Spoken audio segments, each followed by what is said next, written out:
Hello, everybody, and welcome to the TARDIS Zone Live. Already, I can see we have some technical difficulties because my screen seems to be paused. I don't know what's going on, but welcome to the Idiots Landing. Also, we have some Doctor Who news that was broken by Matrix Lord. So I'm just going to get the guests in straight away so we can talk a little bit about the breaking news, and then we can actually get on with the watch along. So let's start. Where will we start? Okay, we might as well start with the first person that actually popped in. So he's Scottish, and he calls himself the Scottish Davros. Hello, no, how are you? I'm not too bad. Yourself? Yeah, I'm not too bad. I'm actually looking forward to hearing your opinions on tonight's watch along, the same with the rest of the panel, so I'm looking forward to it. Same as myself. It should be a good one. Because we got plenty of guests tonight. Obviously, we got a rabbi. He's from another planet, but we might as well bring him in. He seems rather calm today. I wonder if he's had his coffee yet. But he's here, and he's with us always. Rabbi from another planet. Oh, he's good. Little pig, let me in. Yeah, in fact, this is my third stream today. Third stream in like, I don't know, 4 hours. So yeah, I'm a bit. This is so I can't do another coffee, mate. I am like, I'm a bit strung out. Yeah. So, yeah, so I am ready to rock and roll, baby. And I want to talk about the news story. We will indeed. And thanks for joining us once again. And we've got another guest to join us, and it's the Wolf and the Storm. Hello. Hi, everybody. Hello. How are you? Hello. I thought I should reply. That's such a nice hello. I mean, I'm good. That's nice to hear. Hope you're looking forward to the watch along. Yeah. So that we're all not repeating at the same time, is only one person's audio track going to be on and the rest of us just watch it without, or how does this work? Well, what happens is we all watch it with our earphones in, no sound, so the sound doesn't come through on the computer. Because what happens basically is if there's sound, we get a copyright strike. So if you're watching it, it'd be great if you watch it on the TV. You can put a pair of earphones in so we don't hear the sound, and then you can make a comment then as we're watching it. That's how we do it. Okay. One headphone right. style. That normally works for me. Right. We got our next guest coming up, and it's Geek Union. Geek Union, actually, they put up a post. They're going to be doing a lot more live streams, apparently. But let's welcome Geek Union to the channel. Hello, everyone. How's everyone doing? Not too good. Pretty darn spanky good. Yep. I'm quite surprised you're not bouncing off the walls, Rabbi. Well, I mean, I basically am. I'm built for comfort, not for speed, baby. This is as animated as I get. You know, if they ever do an animated reconstruction, mate, it'll be very easy. You know, they just had to have me, have me be able to giggle and say boobies, and that's basically all. And then nobody would ever be able to tell the difference. Yeah, right. And we've got another final guest with us. It's actually Daniel's sidekick, or Daniel is her sidekick, or whatever it is. I've just seen it in the private chat there. So apparently they're sidekicks. But here's Daniel's sidekick. And it's the lovely Charlotte who was on with us last week, I think it was. Wasn't it last week Charlotte was on? Yeah.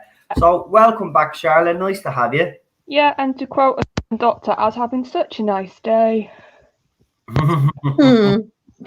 It's very apt, isn't it? What you came out with came in my head. Yeah. Well, listen, Charlotte, where are you from? I've lived both north and south of England, so my accent's a bit of both. I'm trying to work out. That's exactly it. I was trying to work out. Well, you could go either way.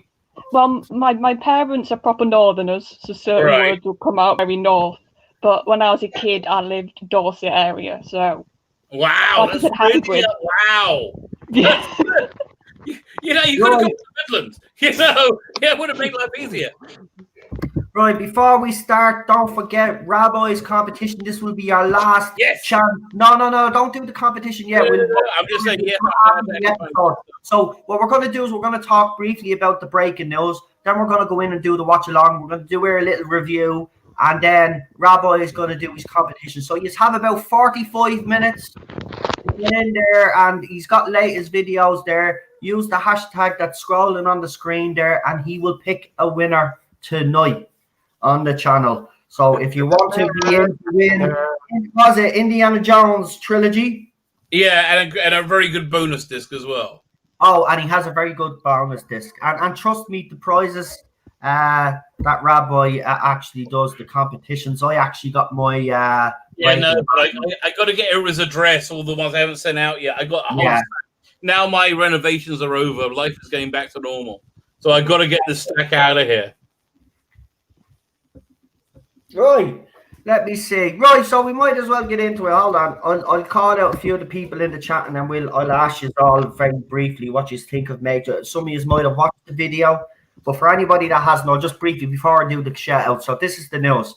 So apparently, Jodie Whittaker has signed an extension contract. She's going to be around for Series 14. Apparently, also the commission date has been pushed up to 2025. Now, I do have additional information, which I will read out. It was a tweet that was put up by an account. Now, some people in this thread have pointed out that this person has got some information wrong. Now, this person claims that they're not a Doctor Who fan and don't know much about the show, but they're the ones that are coming out with some information as well, which I will read out to you guys. But before we do that, we have Richard in the chat. We've got Super John. We've got John Michael Fink, Austin Martin Bond 007. Problem being, welcome Lee. Stuart is here. Rachel Mullins is here as well. We've got Lee Anthony Davis. Lee Anthony Davis actually had a quiz on his channel, Edge of Destruction. He does some quizzes. Go and check them out. We've got Disaster Area as well. We've got Pop Culture Avenger. We've got Gary. We've got Kelly. Who else have we got? We've got Crystal. Welcome. And we got Therese Action, if I'm saying that right. Tyrese Action, welcome. And who else? I think that's everybody. Right, guys. I would love to see a Tyrese Action TV show. Tyrese Action with Judo Chop. Yeah, it sounds like a good name, doesn't it? We've got 33 people watching at the moment. Do us a favor, give the stream a like if you like what you're hearing right now. Obviously, if you don't, you know what to do. There's a dislike button. And also, don't forget to share, like, subscribe, all of that nonsense. By the way, if you don't like it, you should probably subvert expectations and don't hit the dislike, but hit the like instead. Yeah. Flip it around. That's what you want to do. Reverse psychology. So what I'll do is right before I get you a comments, I'm going to read that tweet. What I did was I retweeted it onto my profile, so it was easier to hunt. Actually, do you know what? I'll just put it up on the screen for you so you can actually see it yourselves. That way, then nobody can accuse me of making stuff up, like the other side do when they say that I do. When I do this news, I don't make stuff up. It's what we get told. But this is not from me anyway. This is from someone completely different. Here they are here. So there's the whole thread. So hold on. Right. So we'll read this out to you. This is very interesting. So it's shared on the screen now. So this is from Emre Kaya.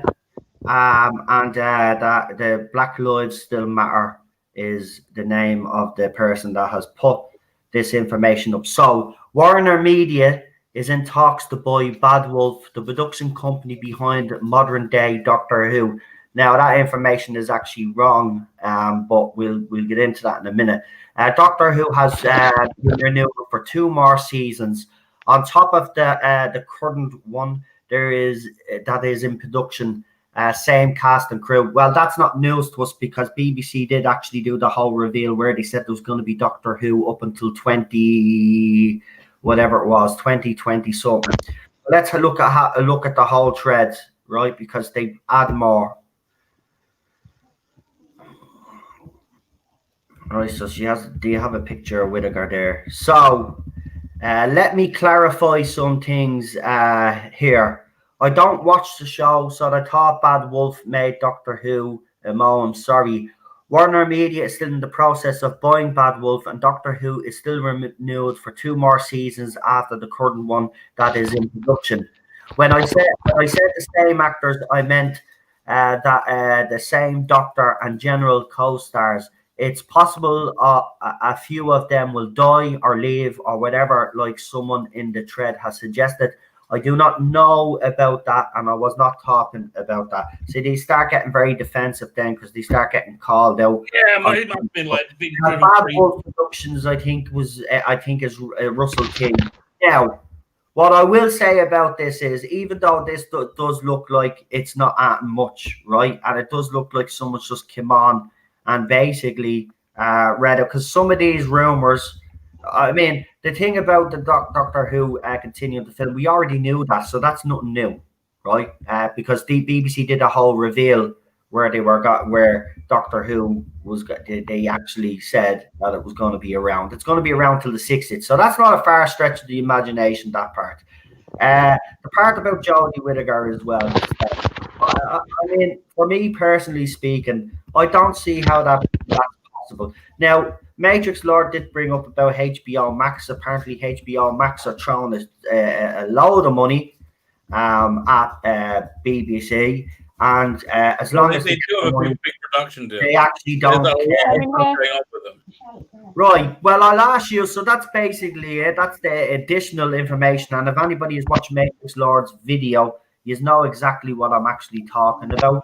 So we'll start with Daniel, because Daniel's first on the panel there. So Daniel, this news, I have to admit now myself, I have asked my sources to look into this, so I'll see if I get at him later on. But it's one of those things that has caught me by surprise, if I'm honest. I mean, you look at the ratings. There's nothing that can justify this, but if true, how do you feel about Jodie Whittaker hanging on for an extra year? To me, it's an absolute disaster, and I think that it's ultimately going to see the demise of the show after the 60th, no matter what will happen, no matter what's going to happen. And that move will kill the show after the 60th. It's just become the biggest disaster in television history this era, and it did catch me off guard earlier on today. So yeah, not a good move, and cancellation will happen after the 60th, in my opinion. But I'll turn it over to the rest of the panel. Yeah, not about actually just a brief update. Eddie Sparrow, as you all know, we're in a chat. All of us, Ball Streck. There's a few of us in the chat, and I actually told him about these latest rumors. Now, this is what he's just at the writing up. He says, not true. Whittaker has already signed an extension last November. They won't sign again until that is up. They have, however, discussed her appearance in the 60th and any work required due to COVID-19 or COVID to make sure Series 13 gets filmed. So that's what he's saying. Now, we know Eddie deals with source news as well as myself. So there's different sources coming out with different things. As I said, you can't dismiss both sources anyway.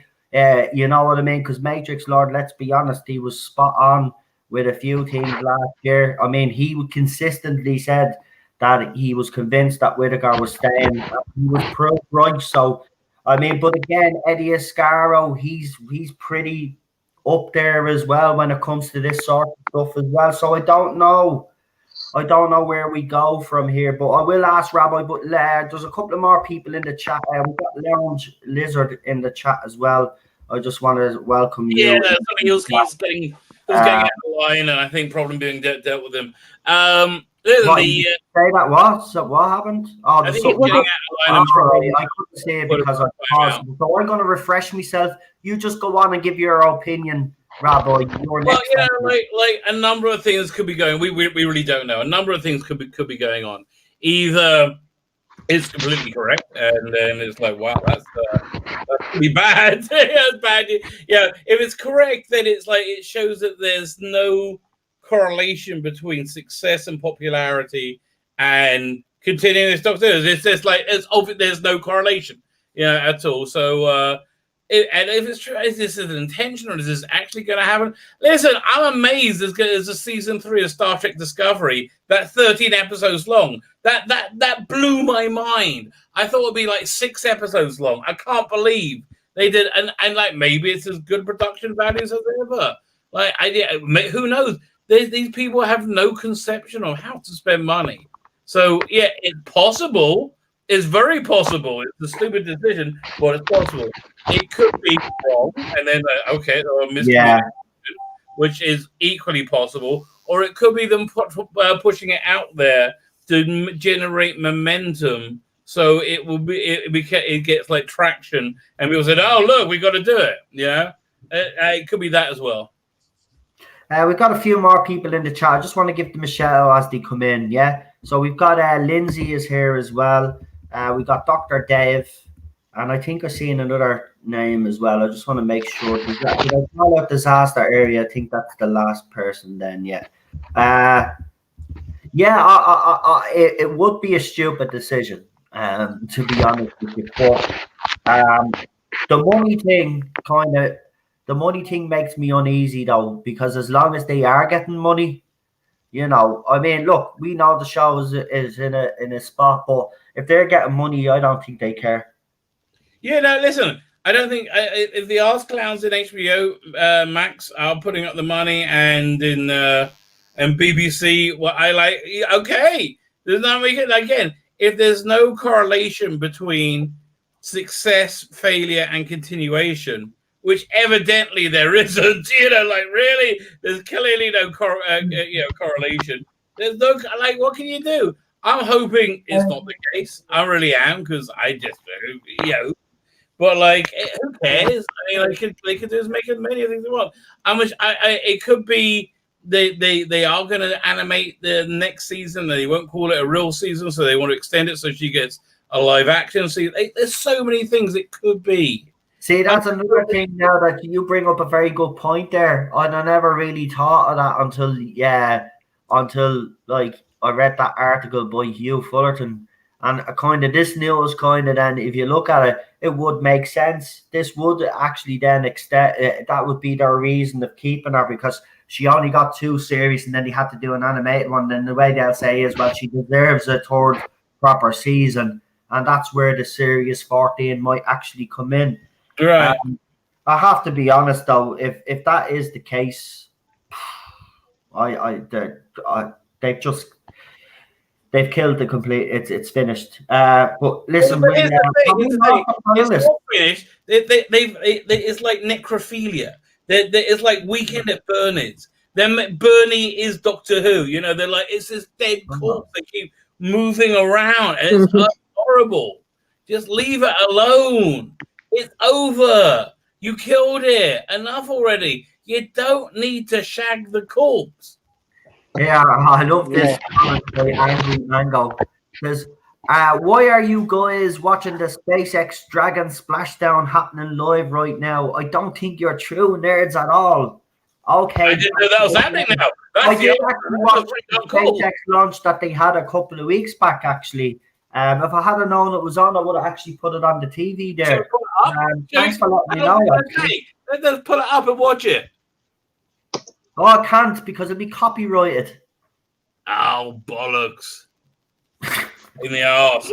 Yeah, I'll look at my phone and tell you what's going on. Right, Charlotte. I thought we lost panelists there, but we actually didn't. I forget when they go on the screen, they come up a different way, and I was like, "Are we missing someone here?" Right, Charlotte. Anyway, what do you think of the news? Anyway, it's. I have to say, I do. I'm being sucker punched by Mike Tyson. To be honest with you. Well, I think the fact that nothing's official yet, we have to remember that they've not come out with an official statement, and I think if there's anything to this, we will probably in the next couple months get something. If BBC don't say anything for the rest of the year, I think that makes this look a bit suspicious. Yeah, I think you're right. I think you're right. I think if she has done an extension, wouldn't that be the first thing they'd want to do a statement about? So I think we have to be a little bit careful, because I think this is something they'll shout about as soon as they possibly can if this is true. Actually, I agree with you. If she had they would be screaming and shouting about this, because it'd be like, well, we're holding firm. We don't care what she's actually saying. Yeah, because if they do this, to me, this is done purely out of spite. So if this has happened, if we don't hear anything by the end of the year, or whenever they start to ramp up press for the special, then I think we need to go, oh, wouldn't they have said something by now? I think, listen, they always scream victory whenever they can, okay? Yeah, so I think we have to be we can't immediately all be dashed, but obviously Matrix Law is right. I have to tell you, I'm watching this SpaceX thing. It's blowing my mind. Can I just show my phone on camera, you think, or not? Chris, you're in here. You're good at this. You'll know. Do you think we'll be able to put this SpaceX video up? Do you think it's so cool? I'm looking at on my phone. Okay, I'm in Star Trek on my phone. I'm watching live images from outside the planet Earth, looking down at wow. But we see about that. Thank you. He was able to give us the warning the last time, so he'll probably know we'll get away with it. Yeah, I will say I'll go along with Chris as well. It's really cool. It's really freaking cool. But my general thing is, like I said, if this is true, I'm one of the few people who are currently of the mindset, oh, I'll come back for a new production team and Doctor. Yeah. If they say, if they keep them on for series 13 and 14, then I don't think my patience can last that long. I just don't see it holding out for that long. Whereas right now, if they go by 2020, end of 2022, 2023, we get a new team in, then I think a lot more people would be happy. But if not, it's just going to be a why bother motion, I think, with a lot of the fans. Well, I tell you, if she gets a contract extension, I'm done. I'm actually officially done. Because there's no way I could do another 2 years of this. No, I'm done. I will rebrand the channel, and I'll do something completely different if they actually give her a contract extension. Now, I know there'll be a lot of people out there that'll be hoping that happens, because they'll want me away from the Doctor Who fandom. That's fine, fair enough. You will get his own wish. But if he does get this contract extension, I am definitely out. But Charlotte, go on. Just before I bring in Geek Union, I'll just let you finish your point if there's anything else you would like to add to that.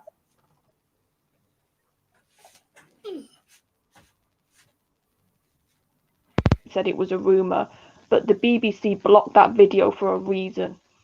That's what I keep going back in my head. If there was nothing to what he was saying. Sorry, because you cut off there on my side. I don't know if the rest of them heard it. But it cut off on me as well, but I get what you're saying. Yeah. If there was nothing to what he was saying, and if they were so confident that she was staying, why block that video? Is something that also is going about in my head. Yeah, that's one bit of hope that we can actually hold on to, actually, Charlotte. Fair play to you for bringing her up, because I actually forgot about that, actually. Which video was that again? Now, Gary put up a video about Doctor Who rumors and stuff, and as soon as he put it up, it was blocked. Like, a couple of people got to see the video, and then it was blocked. It was taken. It was blocked worldwide. Nobody could watch it. And the title was again. The title of the video was Chibnall and Whittaker out after series 13. I mean, honestly, I just don't understand why they would stay. I don't see the logic anyway in it. To be quite honest, I don't see the logic in it. I mean, what? I don't see why if you're not even staying to be spiteful, in my opinion, that'd be the only reason why they're staying is to be spiteful. There's no other reason why they should hang around. It's weird, isn't it? I mean, why stay somewhere that you're doing so badly, so publicly? Because they obviously believe that they're doing a great job. Remember, he believes he's doing a great job. Eddie Ascaro has spoke about this. He genuinely believes that the what he's ratings doing is fantastic. Look at the metrics. Look at that. He knows how bad it's going. That'd be ridiculous. Of course, he knows how bad it's going. Yeah. Look at the ratings. Yeah, you've got a point. He knows it more than anyone else. He knows the data. He knows how bad it's failing. Yeah. You have a point, but I don't know. Maybe they are just in their own little bubble and clueless. But listen, we'll bring in Geek Union on this, and then we'll get the Wolf and the Storm's point of view, and then we'll get ready for the watch along. So, Geek Union, what are your thoughts on this latest rumor? And of course, I've also read out the little piece from Eddie Ascaro, who also is in the know when it comes to Doctor Who side. Now, he's saying that he signed a contract extension in November. Matrix Lord is obviously saying that they've signed a contract extension and she's sticking around for Series 14. What are your thoughts? Honestly, I think the BBC are so up themselves that they don't give a damn. I don't think they've ever given a damn. To be honest, I do agree with Charlotte about when they bring in the new production team and everything. But I do think that it's all on the BBC side. So as long as the BBC are staying the way that they are, the show is never going to be good. And to be honest, keep on the BBC, baby. Yeah, and to be honest, I don't particularly care at this point. Yeah, like it's Oh, it's all not Doctor Who. I mean, like, it's that thing. It's not Doctor Who. No, exactly. It's this travesty that's calling itself Doctor Who that's stopping us get Doctor Who. Yeah, it's just awful. Yeah, exactly. No, I agree. I mean, I don't really know how to feel about this until I hear something official. But right now, I'm actually I'm kind of sick to my stomach to think that they're going to be hanging on, because it's so blatantly obvious that something needs to change somewhere. And if BBC are just going to keep rolling with this, well then. There is. Listen, if this show goes on a break, it's never coming back. If they continue with Whittaker, I am on this roller coaster till the bitter end. I want to see where this train is going. It's going somewhere weird. I mean, that's damn sure. You look punishment, don't you, Rabbi? How can they put in this thing where they aren't getting any ratings anywhere? yeah. I mean, again, if there's no connection between performance and success, okay, make as many as you like. I mean, honestly, that being the case, why even bother? Why not just have Jodie come on in the beginning and say, "Hey, Chuck, asshole, 40 minutes." Just do that. Why even bother? Yeah, exactly. I just forgot to actually put the post up on bloody Parler. I'm on Parler and I forgot to throw the post up. So the post is up on Parler as well. You can actually watch on Parler, which is the good thing as well, actually. Very good. I have to be honest, it's no Twitter, but it's a lot more peaceful, I will say. Oh, God, isn't it? Isn't it nice? It is. I have to be honest, it is. Now, obviously, when you first join it, it's completely barren because obviously it's only when you start joining people, then your news feed then obviously starts filling up. And once it does, the first person that actually asked me to subscribe to when I went in was Donald Trump and Donald Trump Jr. I just went to he's looking for money, he is. Yeah, it's bleeding funny, I tell you. Follow them and everybody that they're following. Well, when I say it's a good app, I mean it's, as I said, it's no me first impressions. I said it's no Twitter, but it's going to take me a while to get used to it. But yeah, it's good enough. I mean, I think it's better than Twitter. Now I want the dark mode. When they do it in dark mode, I'll be happy. Because I like having everything on dark mode. I don't like this brightness business, you know. But here we'll ask the Wolf in the Storm before we start. Now, guys, obviously after the Wolf in the Storm gives their opinion, we're going to be doing the Idiot's Lantern season 2. So get your DVDs ready, your Blu-rays, whatever you're on, whatever app you are watching it on, get it ready. And we will go with the Wolf in the Storm. So what are your opinions on what we have just heard so far? Well, considering the nature of the tweet and the information and how much is incorrect in it, I don't want to give it too much credence. I mean, Bad Wolf Productions? Really? So, yeah, I feel like it almost reads like it's somebody who's deliberately posting something to wind us up, which wouldn't surprise me because I know that's something that they like to do. But I'm gonna check that. You make a good point. I just want to check that account and see when that account was actually up.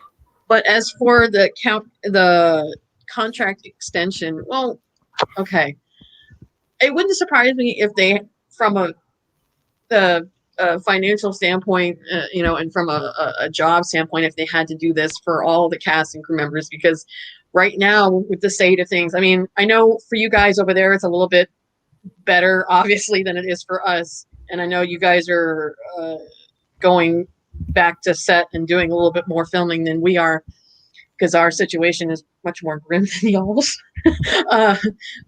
But right now, nobody can film the way that they want to with all the social distancing rules. So there's really there's no telling when they can get back to doing it the way that they want to do it. So they might have to extend her contract purely from the point that, well, we only had planned to have her here for season 13, but now we don't know if that's going to be in 2021 or the year after that. So we got to extend her so she can at least get that last year, no matter when that year turns out to be. So yeah, I can understand it from that.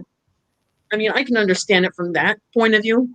Mm-hmm. But if she turns out to be the Doctor in the 60th anniversary episode, I'm going to cry because I just can't. I think we all have to prepare ourselves that she is going to be in it. She's going to be in it. But they can't really whether we like her or not, I don't think they can leave her out. How can they leave her out?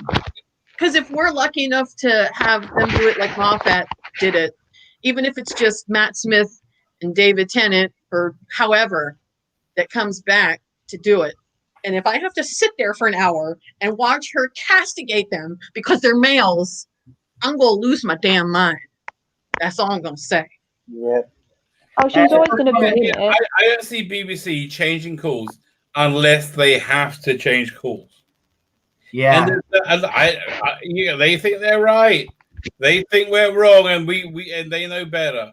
By the way, just to say, yesterday news broke that the Orville was going to finish after season 3. But what's his name? Tom came out and basically said that the rumors weren't true. But I wanted to ask, does anybody know the name of that blog site that actually put that up? It was called Cinema something because it's very interesting. No nothing site.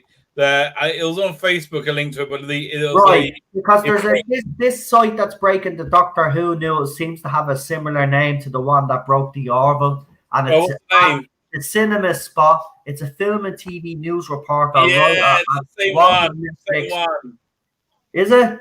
Yeah, right. Because we have free Palestine. The cinemaspot.com author Emre K. So you can actually dismiss this person. I think this is the same person that was going around and saying that the Orville was being cancelled, and then fans actually went and said, "Is this true?" And Tom has actually come out to say, "Don't worry, there's no truth to this." So there's no truth. You can see he's a troll targeting outside of fandom. Okay, there you go. That's what's going on. So it's the same, yeah. So everybody's saying it's the same. So it's the same person that broke the awful news. So I wouldn't be taking any notice of that. But still, Matrix Lord didn't get his information from that source. Obviously, he does have his own sources. So I just want to make that clear. I'm not saying that's where Matrix Lord. He didn't. He just directed me to that as well. He has his own sources because he's been talking Doctor Who for a long time now. So. It was just one of them. But I had a funny feeling about that bloody person. As soon as I went into that profile and I seen the cinema something, and then I remember Jesse, that was the exact same place or something or similar name that put up a post and then it was taken down. So I wouldn't be listen again though. Every time we do mention stuff like this, you always have to remember that it's rumor and speculation anyway until it's confirmed, by a credible source or the BBC themselves, I should say. So yeah, that also sorry, just to quickly add, I do remember in Gary's video he did say he got told there's a possibility they could split it and call one half Series 14. So this could be what this is about. That's what I'm saying. I broke that news ages ago on this channel. I actually refreshed a lot of people's memories. There's a lot of people that actually forgot that I actually broke that news because I was told that the series was going to be split in two. We would have a certain amount of episodes, and then 1 year, and then a certain amount of episodes another year, and then that'd be her gone. So this could be the same thing, but just repackaged different. Yeah, exactly. That's what I was saying. It's entirely possible they might have to extend her contract simply from a technical standpoint. If she's only signed for 1 more year, and if they want to split it into two, and it takes 2 years to get it done, especially because of the COVID thing, they might have. That might be why they had to extend her so she would be available. I think who was it? Charlotte, who said like if there's anything to crow about, even completely disingenuously, then they would be doing it loudly.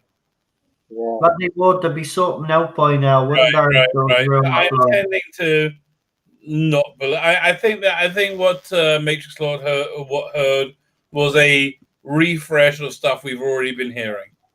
I don't think it's a new thing. Yeah, well, again, this is what sometimes can happen as well. But as I said, we will just have to wait and actually see what happens. I mean, the special is only we're in August now, so we're not far away from when the special should drop. So I mean, there has to be something either before then or even after the special has filmed about what the future plans.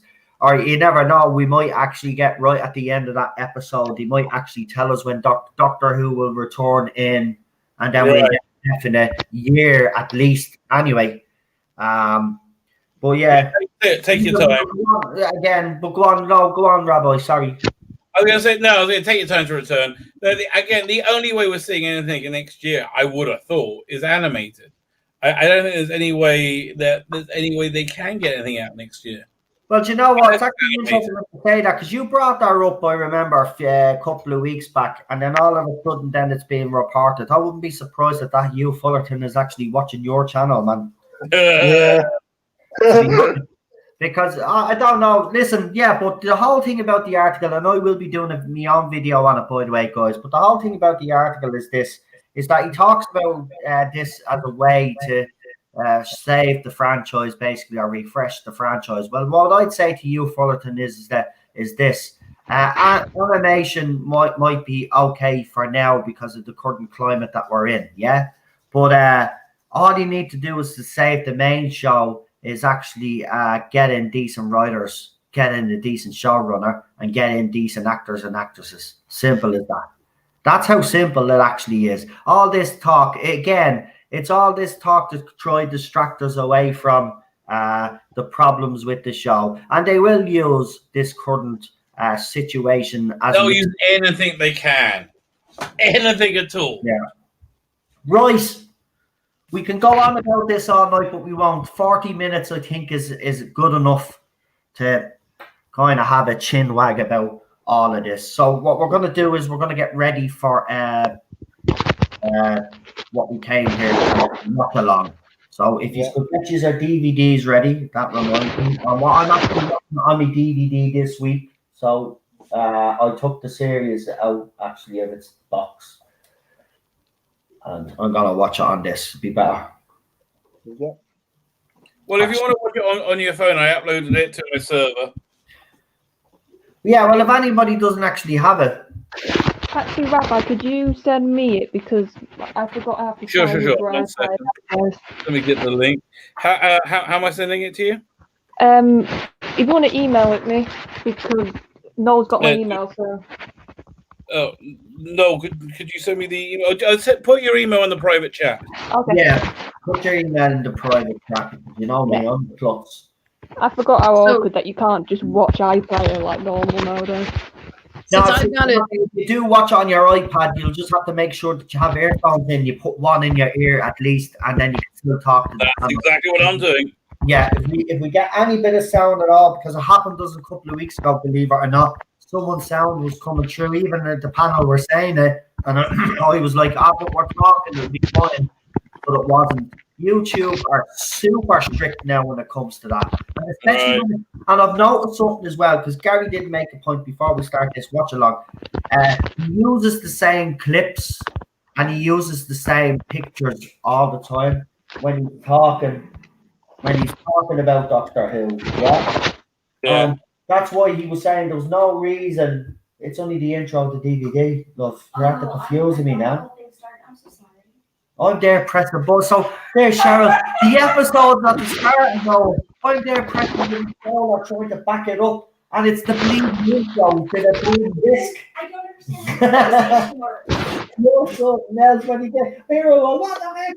I don't understand how your PlayStation works. It confuses me. I know it Your does. newfangled technology. Yeah, it does. Oh, by the way, myself and Cheryl might as well let you know what's happening. So Cheryl will be doing. We will be having a series of videos. I'll put the playlist up later on, and Cheryl is going to be reacting to everybody enjoyed the first jump scare, so we're going to be doing a few more, and we're also going to do other videos as well. Now we did try one today, right? I think it's pretty good. As the first one, she said to me, "Watch it again later on and see how you feel about it." But I have one in the works. I just need to edit it together and then whack it up if I think it's good. So you might have a surprise video later tonight. If not, it'll be tomorrow. But we're going to be doing, Cheryl's going to be doing, because I don't know why she put herself through that, but Cheryl's going to put herself through a lot of jump scares and scary videos. This relationship. So there you go. We're gonna start doing different things on the channel as well. Other than Doctor Who, because let's be honest, talking about this current era is just doing me bloody nothing. Let's be honest. Sarah likes to share happiness. Yeah. We're all terrified, man. It's funny. I'm on the video. She literally jumps right back and hits me gaming chair. And the chair goes across the floor. He jumps. Oh my God! Wherever you go, yeah. So she thinks she has a bruise on her, yeah. So we're just waiting for everybody to get the link. Charlotte, I emailed you the link, but I also put it in the private chat as well. Yeah. So, yeah, am I right? Yeah. Did it open up with the house? What? With a house? The first shot, is it the? Oh yeah, the magpie thing. Yeah. Then I've got it. It's playing. Sorry, we got Dr. Dave here, Alpha Omega. Welcome, Alpha Omega. We've got Jody here. I know who that is. We can just ignore that. Yeah. Right, so that's everybody, I think. Yeah. So welcome. Right. So we're just waiting on What are we doing? Well, are we waiting on anybody? I think Are we ready to whenever you go? are, Noel. Everybody's I'm ready. ready. Yeah? Maz is here. Jack Main is here as well. New names jumped in. We're getting ready to watch The Idiot's Lantern. So if you have it on DVD, this is your final call. We'll give you another minute. And there's 37 watching. Do us a favor. Don't forget to subscribe to all the panelists. And don't forget to give the channel, or the video stream, I should say, a like, share, subscribe. The Thing King is here as well. Welcome, pal. Welcome. Just made it, and I'm ready. Well done, pal. Well done. Is everybody ready? Yeah. I watched it on the drama channel last night. Says Jack Main. Yeah. Listen, this is not one of my favorites. So I'm hoping when I watch it now that I have a different opinion of it. I just, it's just, as I said, it's that hungry. That's just me. I don't know what it is. Yeah, I still like that. Oh my God. We've got a $10 super chat Whoa. from Alpha Omega, who says, I think even this one is better than most of the past 2 seasons episodes. Oh yeah, come on. Well, Fish shoved up your ass. Come yeah, on. I mean, yeah, that's not. I agree with you there, but that's a hard stretch. Let's be honest. Which is a shame. But listen, we've kind of talked about what's happening with that era. Let's keep it to what we're actually doing tonight. Because we always talk about, and I just want to talk about this episode for a change. So, does anybody have, before we actually do start, has anybody got any opinions on this episode before we watch it? I just think the last time I watched it, I thought it was like a 5 out of 10. So I'm curious to see if my opinion has actually changed slightly. Yeah, I'm kind of worried that mine will, because I gave this a solid 7.5 to 8 out of 10. I really like this episode. It's Mark Gatiss. I like the setting. I like the monster. I like the Rose Doctor relationship. I like the I just like the I like the I like the villain. I like the the Mr. Magpie as well. And Magpie Electronics is seen all the way through Russell T Davies Doctor Who in the background, which is always fun. Yeah, listen, I'm hoping I don't dislike it. I hope I like it as much as I used to. Well, let's just say it can't be as bad as what we're getting.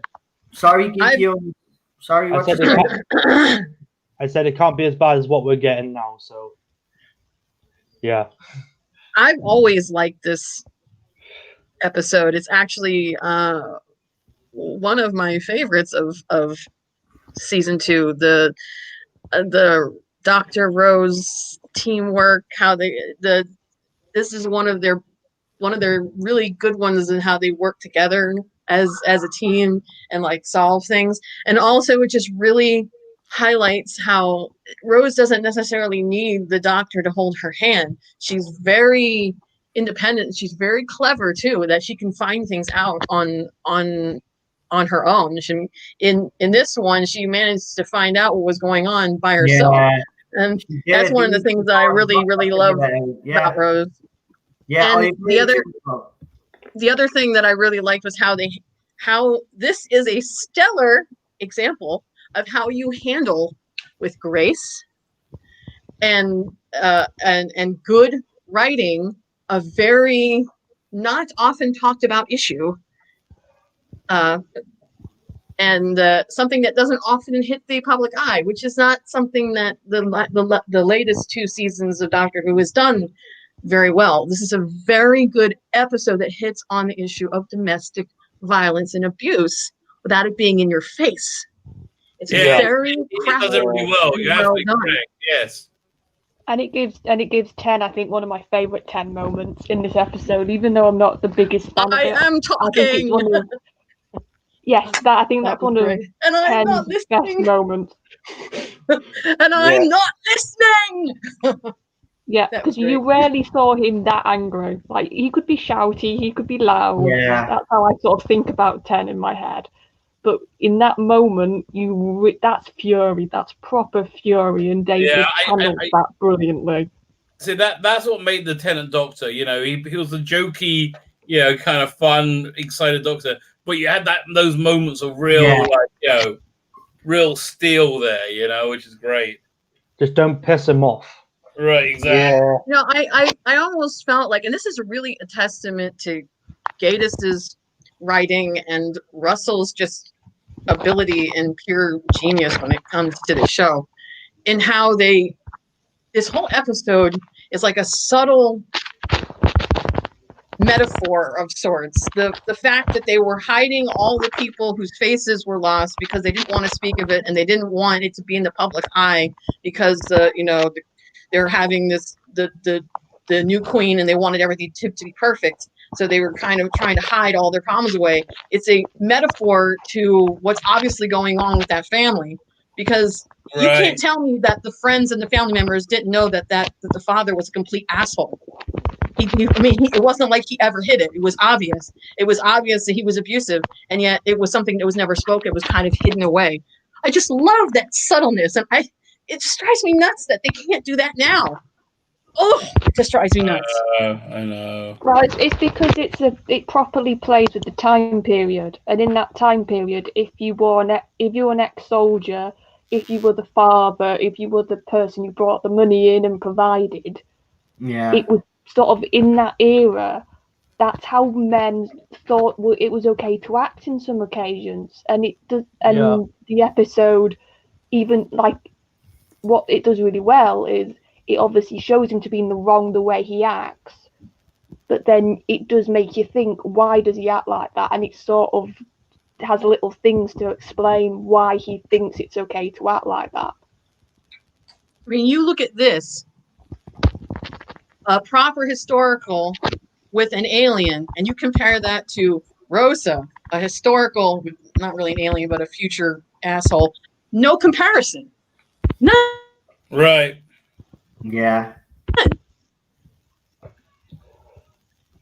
This is how you do it right. Yeah, well, this is how you do it right. It might not be the best episode of the show in the world, but this is how you do it right. Yeah, but clearly that's not how you do it right. Chibnall's way is how you do it right, apparently, if you listen to everybody. Doctor Who, that's why, they always go back and criticize, especially the past eras, because, they were all done wrong, but Chris Chibnall's going to come in and do them all right now. And you see it already. I don't really want to get into this. I want to actually just concentrate on the story that we're doing, but you could see he rips off other people's ideas. That's what he had done during Series 12, and he didn't do them justice. The man is clueless. It's as simple as that. But listen, let's go and watch some decent Doctor Who, because even though I do say this episode does annoy me because of the I'm hungry. Yeah. Other than that, yeah, I have to say Rose is good in this. And I do like Tennant when he sees that Rose is being abandoned and he gets that angry. That's when, I love that. Right, he's all ready. Rabbi's going to do the countdown. Okay, here we go. 10, 9, 8, 7, 6, 5, 4, 3, 2, 1. Press play now.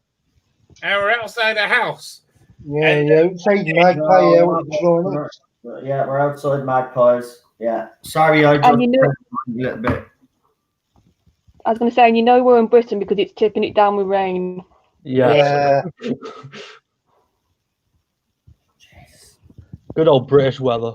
Yeah, it's you can't have it without it, can you? Yeah.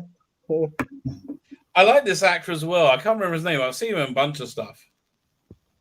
Yeah. Maureen Lipman or something is her name. Oh, yeah, no. This guy, Magpie. Yeah. He was part of the Thunderbirds movie. Yeah, I think that was the first time I saw him. Yeah, Miss Parker in the Thunderbirds, I think. Yeah, this has got a lovely sapphire and steel feel to it, hasn't it? Yeah. You feel this foreboding.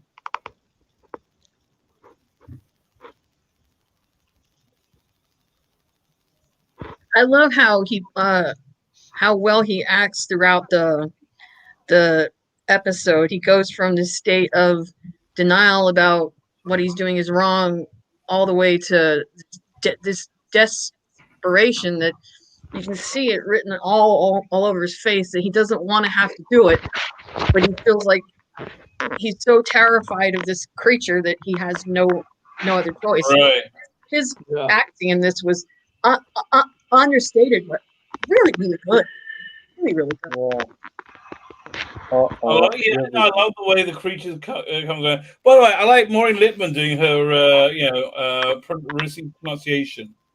Yeah. Did they say they based her off of some sort of old 50s or 60s? Yeah, show? like look at Muffin the Mule, right? It's exactly this is exactly like how that would be.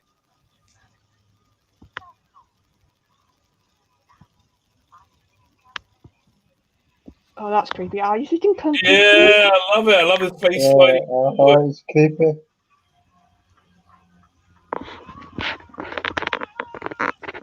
Yeah, I'm sold. I'm in already. Great title sequence. I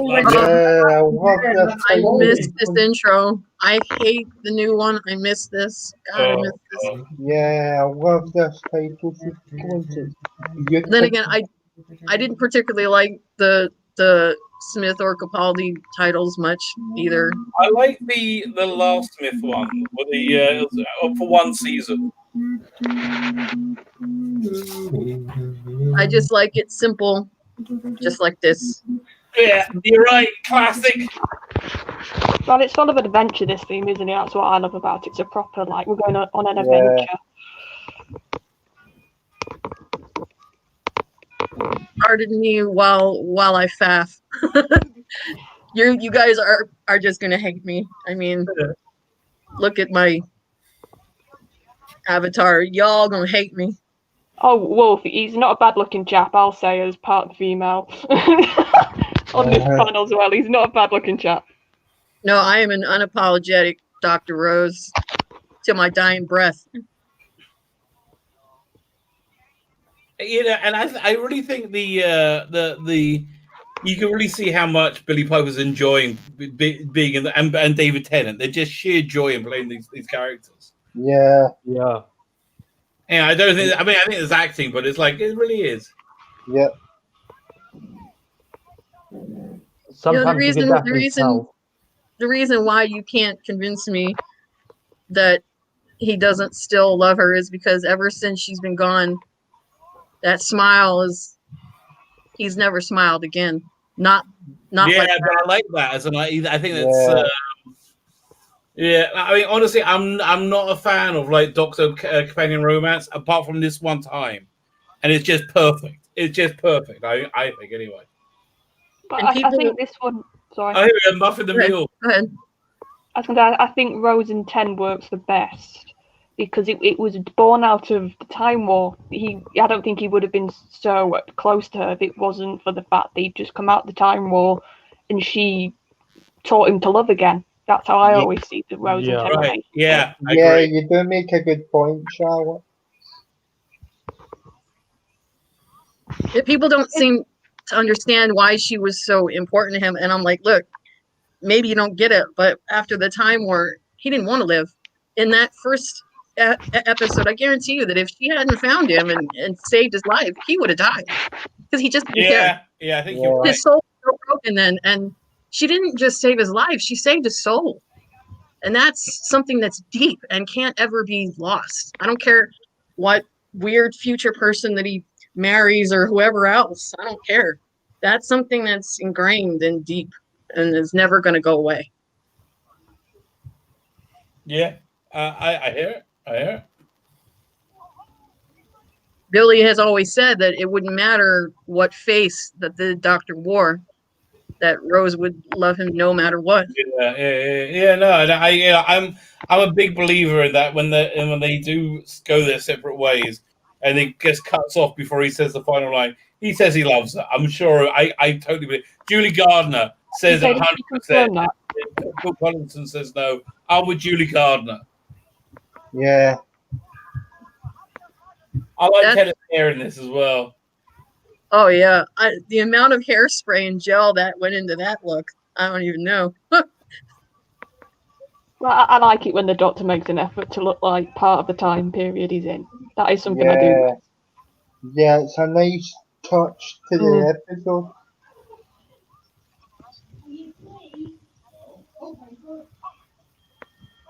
The Marigold soundtrack is fantastic. Yep. God, I Yeah, miss as always.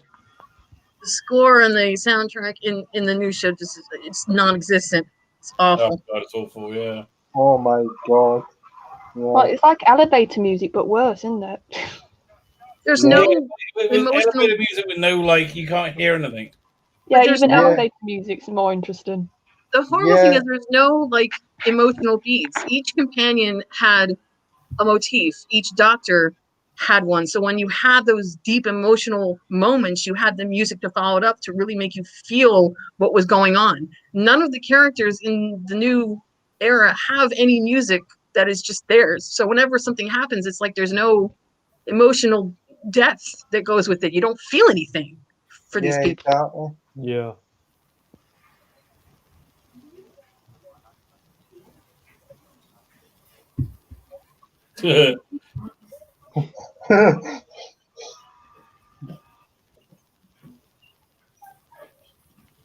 David said it himself. Rose was the love of his life.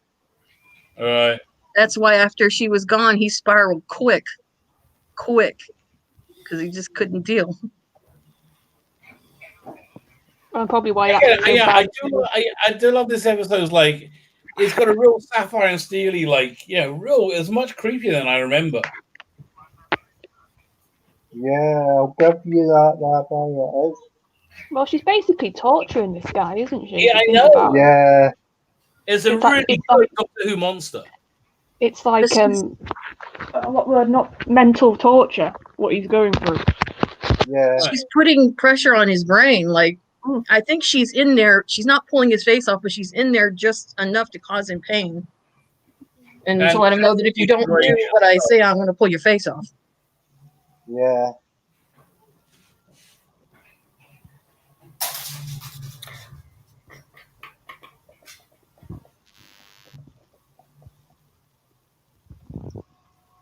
She's got that exorcist vibe. Yeah, no, it does. It's Yeah. a real. Yeah, it does that actually. And you've got to say, for a young actor, the chap who's the son is pretty good by young actor standards. Usually they can be absolutely terrible. Yeah, and he's also in the I Davros series on Charlotte. Oh, right. Yeah, so check him out. He actually he's the teenage version of Davros in the 4-part mini series I Davros. Oh, So Russell check- probably knew that then, casting him, you would think. Yeah.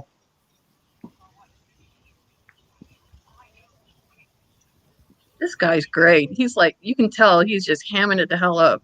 Oh no, he's been quite big. He's been in. He was in EastEnders for a while as well. Let me look at the cast in this one. Yeah. He reminds me of Mr. Dursley from Harry Potter all day long. Yeah. Yeah, he does What's that. reality?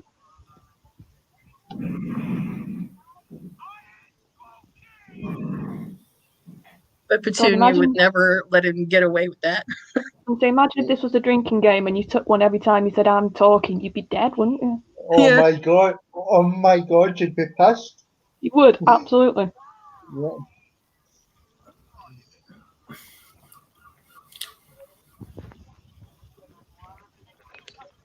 He was so young and alive when he was with her. God, I miss that. Yeah.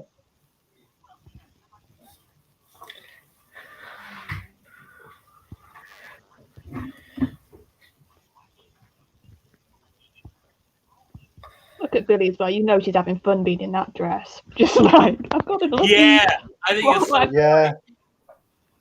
Whoever did the costumes on the show, just chef's kiss. Chef's kiss. yeah, they did well.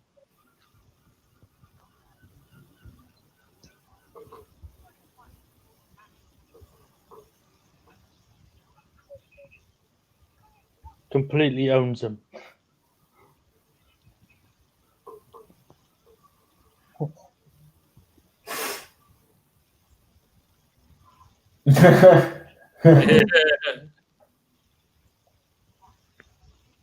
I also really love Rosie's little last word she says to him in this scene. Yeah.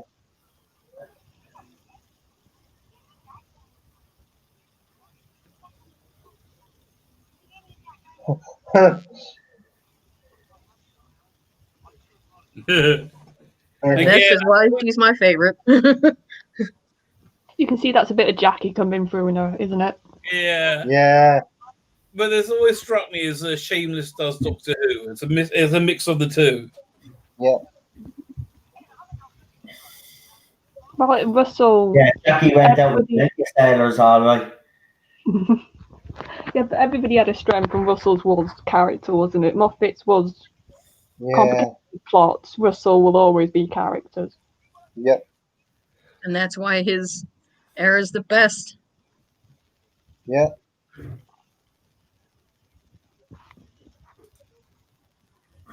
Here comes your favorite scene. Oh yeah, this is when I think of 10. There's this scene and the scene in when Davros makes him see the companions as weapons. Those are my 2 10 moments I always think about. Yeah. Awesome scenes, Charlotte. I'll give you that. You can see it right here. He is Oh, yeah. stewing. The look on his face, he is stewing. Well, it's like Bolstrucker said, the Doctor, most of the personality isn't verbal. It's all it's not what they say, it's how they express their facial. And that, ladies and gentlemen, is the oncoming storm. This is okay. This is better than I remember. I'm really getting sucked in. Yeah. Same here. No, what do you think? About No the same comment. for you? This is like classic Hitchcockian horror. Yeah, it's so creepy. Suspense. So well paced, well directed, great villains.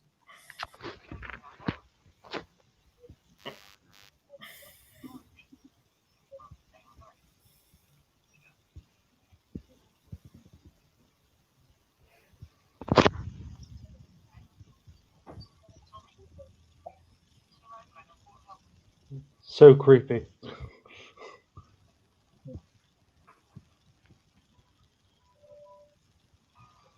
Yeah, that is creepy. Oh, good. That is Yeah. good. Yeah. That actually creeped me out as a kid. I don't know about you, Charlotte. Yeah, I think this. If I've got one memory of this as a kid, it's the non-face people, as I refer to them Yeah. in my head. Well, again, this Yeah, also taken same. right out of Sapphire and Steel. Yeah. Is that a practical effect or CGI? I think CGI. I CGI. would think because there's no way a person could breathe Yeah. under that.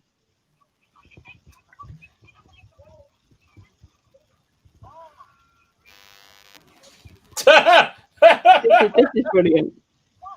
Yeah. I don't think there is subtitles on that file. I'm sorry. No, I've got it on my laptop, so I'm playing it, so I can roughly hear. I've just got it very quiet, but both my headphones are in my Kindle, so it works this way. Yeah, I've got it up here too. That's why I have the volume all the way as low as I can get it, so I can still hear it.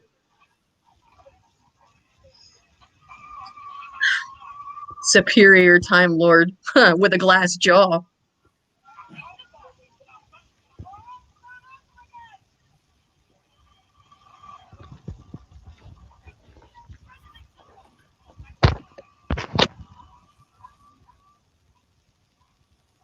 Sure, not good news.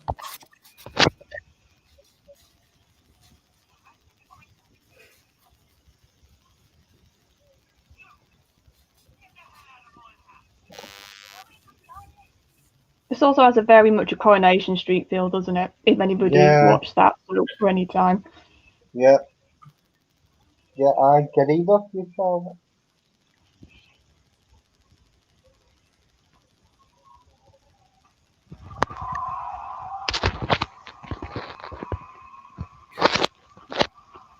Sorry, someone will have to turn that volume down a little bit because I can hear it. How I'll is it? turn mine down a bit. Oh no, that's now nothing. Thanks. Oh no, that's not working.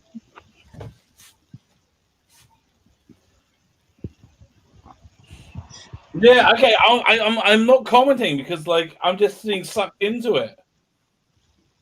I love his Sonic. Yeah. Sonic. Yeah, I must be the only one that's not really enjoying this at all. No, I do think it takes a while to get going. I will give it that. yeah, does it takes a wee while to You get take going? David Tennant out of this and you put, say, Jodie Whittaker's doctor in this and say, Tolson Cole, and the story would be the same. I just don't like the story. no. Oh no, they couldn't write this. You No. might never. This is interesting characters in it, like people. If she was in it, she'd be running around like a moron, not Yeah. no, and she wouldn't have noticed the What thing. is it about Jodie Whittaker that makes you think she can pull that off? Not at all. All three of them would have their faces ripped off before she'd even notice. Yeah. Yeah, And Rose does show quite a bit of independence when she does what she does in a bit. So I'd say I don't think you'd get that in current era with a companion. yeah,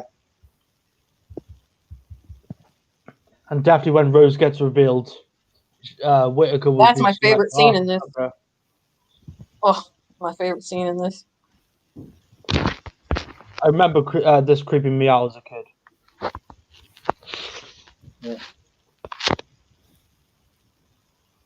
But then, isn't this? You could also argue very like the Ood scene in with yeah, Donna. Sort of. yeah, I'm The just sound thinking they this make, is the yeah. sound they make when they're grasping their hands, like it's almost Right. like their flesh isn't even flesh anymore. yeah.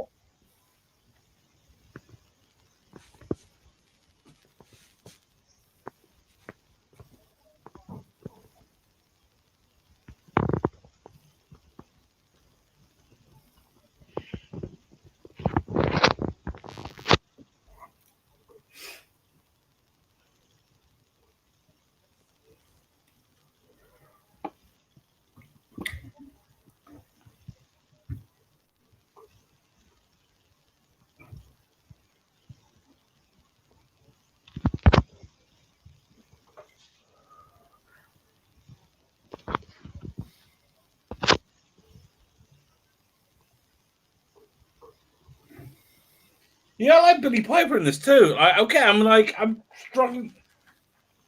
Oh, this is Noel's least favorite thing, right? You hate it. Yeah. Yeah. You're not liking it so far. Now it just went off a cliff. Yeah. You see, I like it. I know, but this I still feel the same way when this episode was first aired. It's just one of them that bores the crap out of me, and I'm just not interested. Yeah, in listen, it. I was there a couple of weeks ago with the Cybermen one. Yeah. I just don't know what it is. I just can't get into this one. But I'm watching it, but I just can't get Right. into it. I think Gators can be very hit and Tommy miss. is good in it. I love the scenes with Tommy and the Doctor, but that's Yeah. it.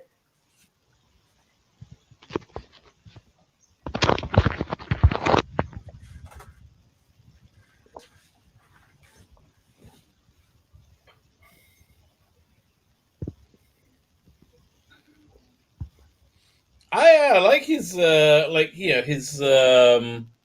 his performance in this Magpie. Yeah, yeah, it does give a good performance. Like you see a man struggling. And he Yeah. really doesn't want to do this. He really, really Right, doesn't want to right, do any of this, but he's stuck.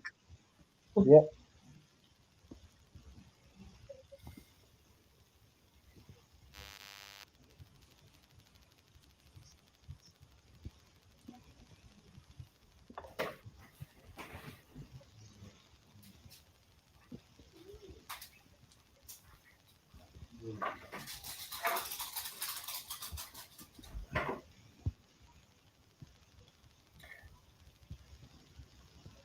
Yeah, no, I think this whole like accent that is just really so chilling. Well, that's the running joke, isn't it? If you want to sound like a baddie, have an old English Right. posh accent. Yeah.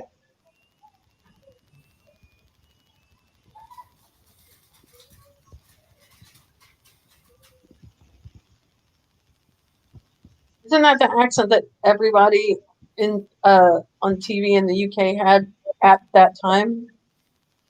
Yeah. Sort of. Yeah, in fact, BBC. even on the radio, they would get dressed up in their like dinner suit to read the news. Yeah. Yeah.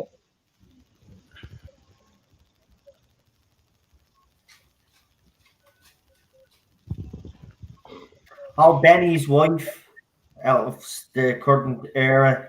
It's her birthday today.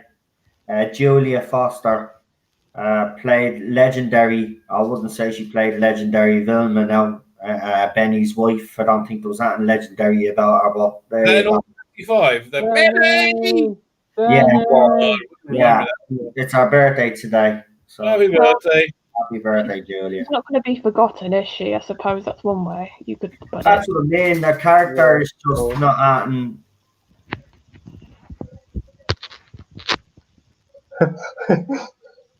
Nice person, bad career choice. That's all Yeah. I'll say.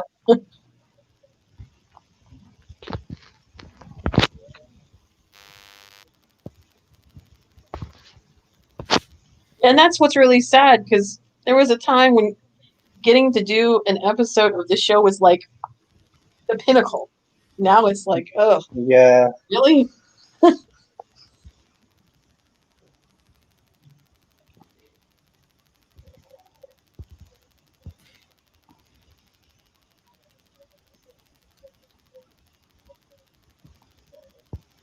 Anybody getting like Gene Hunt vibes from this policeman?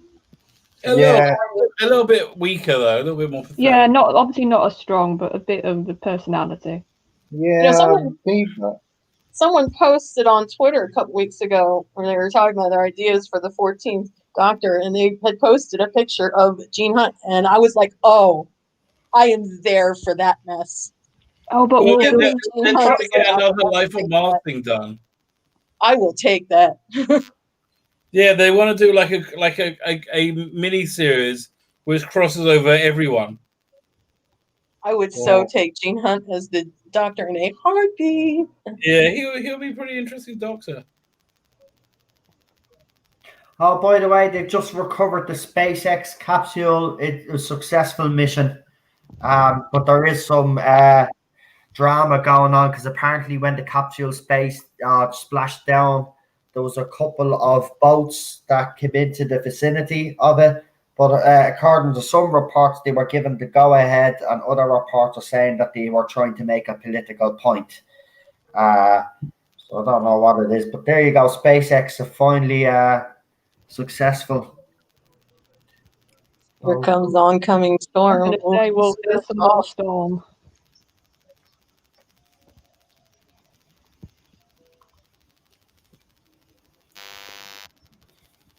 This is a great scene with Tennant. Jodie may be renewed for Series 14. I'm so happy her Doctor can have more time to develop. Let's wait for BBC to say anything more. Second season hasn't developed yet. Maybe she'll develop. Well, the person on Twitter that's actually spreading the news is a site that was already took down an article about the Orville being cancelled, and the showrunners of that show came out to say that it wasn't. And as people have said, if Jodie Whittaker did actually renew for Series 14, this is not something that the BBC would actually be keeping to themselves. They would actually announce it. Right. But in saying that, though, like all rumor and speculation out there, we don't know either. So you'll just have to wait and see, just like us all, and see if there's any truth in it. I doubt it very much, because they'll kill the show if she does stay. To be honest, same with Chris Chibnall. So we'll just have to wait and see. Do you know if they used actual archival footage in this? It looks like it is. I Yeah. believe so, yeah. Yeah, the Queen's coronation was that was archive footage. Yeah, they Yeah. have Well, it would have been the BBC broadcasting it, wouldn't it, in that time? Yeah. in those days. It was the BBC broadcasting. Yeah. So they'd be the only ones with it. And Alexandria Palace was the main place, Ali Pali as they call it. Yeah, I've been there. I know it well. Yeah, it's where they used to hold. I think they hold the snooker there now. Yeah. So I'm Love a big that touch. snooker fan myself. So the World Championship is back at being recorded, so I've got a couple of matches to catch up on. Yeah, you're right. Positivity. Who they could announce it after Series 13. You're right, but again, we don't know when Series 13 is actually going to come out yet because of we don't know what the social distancing rules are going to be like in Wales, because obviously that's where they'll have to be filming, because they won't be able to fly around the world for the next series anyway. But yeah, it is an interesting time. We just have to wait and see. Personally speaking, I think you know where I stand on it anyway. I don't think it can go on like this anymore. But you know, if it does, well, fair play to you. Just get it for another year. I love this. I just love this right here. The boy finally getting the courage to stand up to his father. Just love that. Played it so well. I know child actors can really make or break a show. It's part of the reason why. Well, it's part of the reason why people don't particularly fear her, even though I kind of liked it. They all thought that she wasn't that good of a actress, but he's really, really good. And she's good. Do you think the Doctor saw a bit of himself in the lad as well? That's what I've always thought. The whole having this father figure or this figure that was trying to say you have to act a certain way, you have to do things a certain way, and that was the whole point of the Doctor. He was a rebel. He rebelled and ran away with the TARDIS. So I think the Doctor sort of sees a bit of himself here. See, this whole scene just reinforces, at least in this era of the show, what's so important about the Doctor is that just being in his orbit makes you the best version of yourself. Jodie's doesn't do that because she just... Remember, she doesn't have to develop because all they need her to be is a woman. That's it. Well, I mean, if they're still talking about character development after 2 seasons, I'm sorry. I'm sorry, but that's not good enough. She should have been the series, and then in her second series, she should have been hitting the ground running. You know what I mean? But she still, as Positivity Who said there, she'll have more time to develop. Well, I'm sorry, she should have been developed by now. If you look at previous actors in the New Who era, including Matt Smith, by the end of the 11th hour, we were convinced he was the Doctor.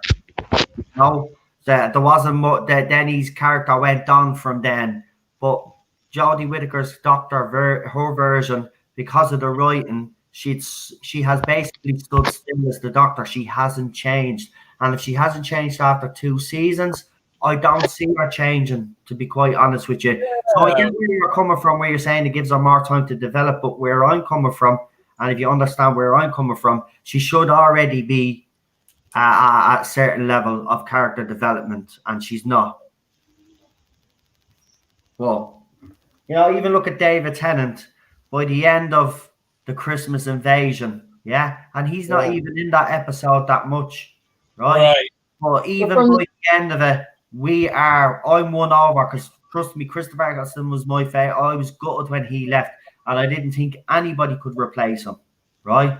And David Tennant came along, and I have to be honest, after Christmas Invasion, he sold me. He was the Doctor, and he developed then after that. He then, over the next couple of episodes, he brought in his own unique personality, and then he went on from there. Unfortunately, Jodie Whittaker cosplays both David Tennant and Matt Smith. She doesn't put her own personality into it, and that's the problem I have.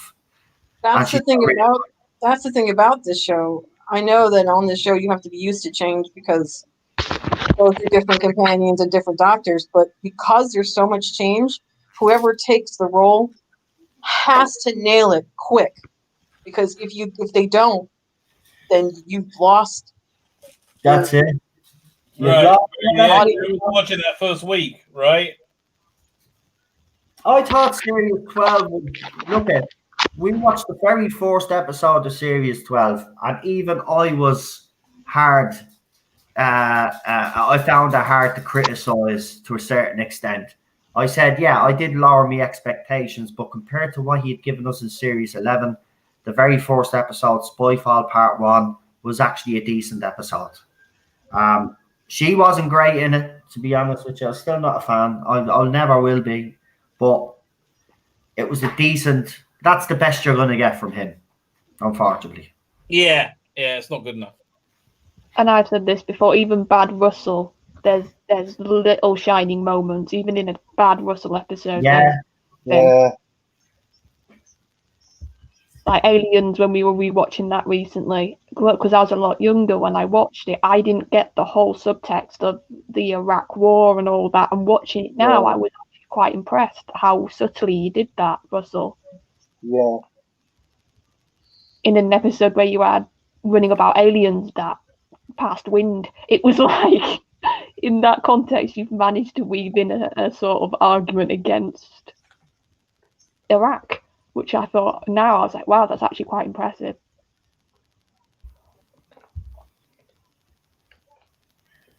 And the fact that he managed to weave in that through line with Blofeld Foch later on in Boomtown, and even though she technically hadn't changed that much, in some ways she had. He like literally managed to develop this one note villain to somebody who was memorable, even though they were only there for once or twice, you know? Now, you see, this would have been a good cliffhanger if this was a two-parter. Right, I agree with you. No, I do think this is a bit I of think a... it's a really scary villain. No, I've got to admit, watching this now, it's a bit of a get out of jail moment, isn't it? It's like a bit of a... Yeah, but I don't mind when the doctors up to them were using their screwdriver because they didn't overuse the screwdriver. Right. You know, so it wasn't too bad. I still do think, I agree with you, in the New Who era, they have used the screwdriver a lot more than they actually... Right, I agree. But I don't mind it because I think they did strike a bit of a balance, RTD and Moffat. We were, see again, don't want to go back to this, but the other fella just has a thing for that sonic screwdriver. He just has to have it in every scene. Yeah. Right. Yeah. And not only that, he's given it abilities that the sonic screwdriver doesn't necessarily supposed to have. Yeah, the one thing that annoyed me was the fact that she built her own screwdriver. She built her own screwdriver, and it does look a bit suspect. Well, don't they normally build their own, or does the TARDIS just TARDIS builds provide? it. So he tells the TARDIS what he wants, and the TARDIS builds it for him. Now we've got John SDG in the chat. Welcome, John. See, I would quite like, though, if for a possible Doctor, a future possible Doctor, I would like a proper Tinkerer Adventure one. So, inventor type one, though. I do think that'd be an interesting Doctor to have. Yeah. Yeah, you make a good point again, Charlotte. With the intro. Honestly, my gut feeling is we're gonna see one more season of Jodie, maybe animated, maybe not, and then we're not going to see Doctor Who again for a long time. I agree with you, Well, I've been basically told, because I received an update, I've been basically told she signed a contract in November. Manif signed an indicative declaration to appear, if possible, in Series 13. Paulson and Brothers declined. Chibnall signed to deliver a minimum of 6 episodes for 2021. The last talk was split season next year. We spoke about that in 2022 due to the beer bug. Even if 10 were delivered later next year, and then they basically go on to say, do you really think BBC is going to continue on? Where I mean, the ratings are just embarrassing. Yeah. So what, Yeah, are you, what completely.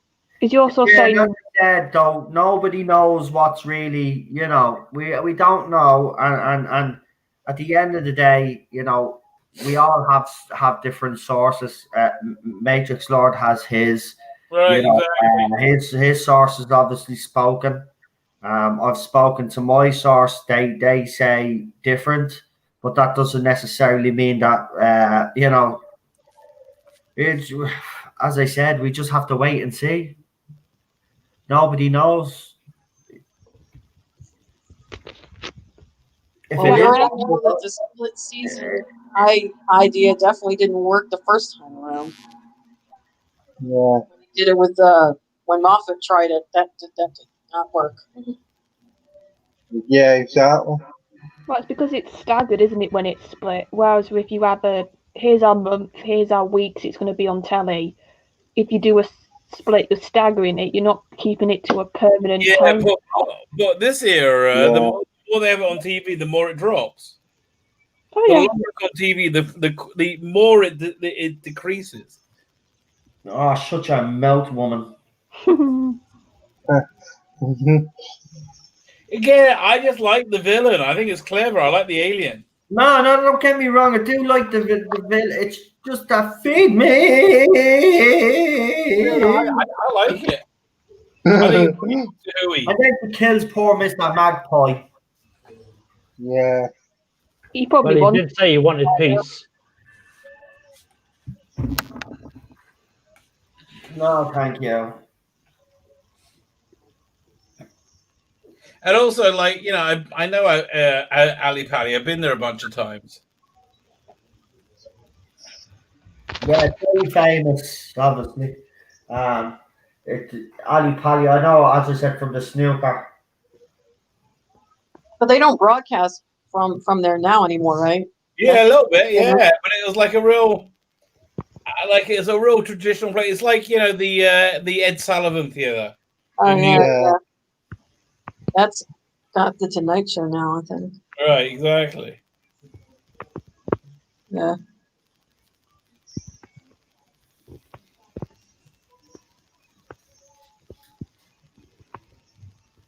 Yeah, she's so villainous, and she's such a good villain. Yeah.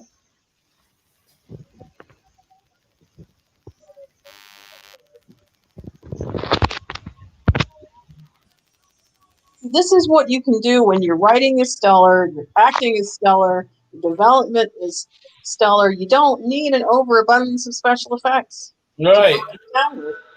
I know they always say, "Oh, the episodes from the odds, the special effects so cheeky." You know what? You don't need that crap.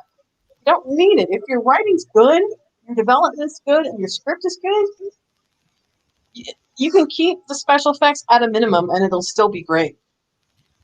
Yeah, I tend to agree. I mean, Doctor Who was always the show that didn't need special effects. I tell you, when it eventually does come back, the biggest problem they're going to have to do is retrain the British public that Doctor Who isn't a boring preach show. Mm. No, I think the longer it's off air, the more that's going to solidify in people's heads. I've said this before to Daniel. I think they didn't want a massive gap. I really think they didn't want a gap. Yeah. Because it's long. Because as well, your last impression is still that finale, and you're leaving that in people's heads for so long, they're going to hate it more. So I really think they didn't want a gap again. Then again, it's their fault. So. Yeah, exactly. Well said.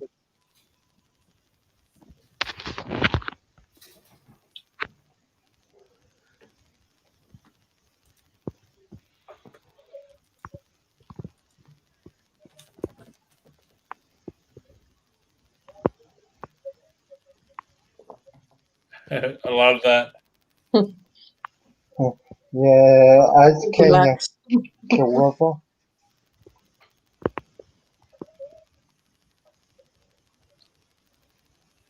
Is that a subtle dig right there at the fact that the BBC accidentally recorded over the early Doctor Who episodes? I don't think so.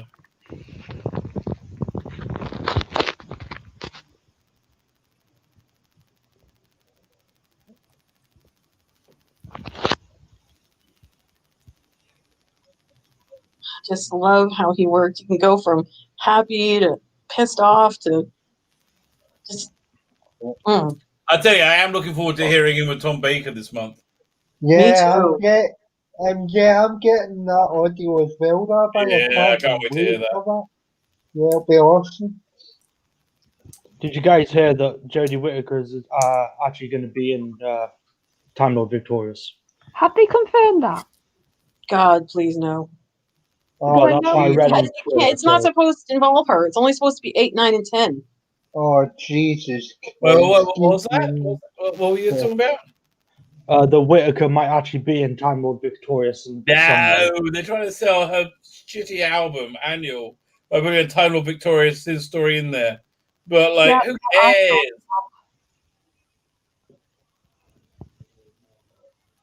See, this is what This is my favourite part of the whole episode. Because it reminds me of the street parties we used to have. Yeah. Well, this is Russell just loving Britishness again, isn't it? Like Rabbi pointed out, you can just see Russell absolutely adores Britishness and all the pomp and all the ceremony. Yeah.